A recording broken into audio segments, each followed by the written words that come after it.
Hi, my name is Terry, and you're watching Terry Tells the Story. Today, we're talking about the Merchant of Death, Alfred Nobel. Have you ever wondered what people will say about you when you're gone? Most of us hope for a few kind words or maybe a mention of a life well lived. But imagine if your obituary called you the Merchant of Death. That's exactly what happened to Alfred Nobel in 1888. But that one newspaper mistake is the only reason why we have the Nobel Peace Prize today.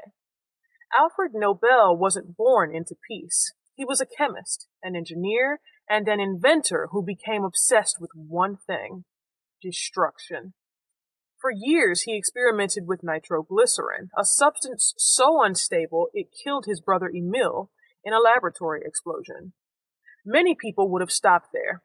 But instead of swearing off the dangerous experiments, Alfred doubled down. He found a way to stabilize the liquid, turning it into a paste so that it could be shaped into rods. He called it dynamite. He told the world that it was for progress. He said it was for mining, for building tunnels, for connecting the world through railroads. And it was. But it also was for war. He became one of the wealthiest men on the planet by selling the tools that tore the earth and human bodies apart. He genuinely believed that if he created a weapon so powerful that it could annihilate everyone in an instant, nations would be too afraid to fight. He thought he had invented the ultimate deterrent to war. Well, he was wrong. So fast forward to that morning in France. Alfred's brother Ludwig Nobel had just died. A French newspaper, however, got the two confused. They published a headline that read, "The Merchant of Death is Dead." They wrote that Dr. Alfred Nobel, who became rich by finding ways to kill people more and faster than ever before, died yesterday. Alfred sat in his chair, alive and healthy, reading his own obituary. He realized that if he died in that moment, he wouldn't be remembered for his 355 patents or his brilliance. He would be remembered as a monster. That was the moment that everything changed for him. Most people live with their regrets, but Alfred Nobel had a rare gift. He had a chance to rewrite the ending while he was still around to hold the pen. He spent the remaining 8 years of his life obsessed with his final act. When he died in 1896, he left 94% of his massive fortune, hundreds of millions of dollars in today's money, to establish a series of prizes. He wanted to reward those who conferred the greatest benefit on mankind in physics, chemistry, medicine, literature, and most importantly, peace.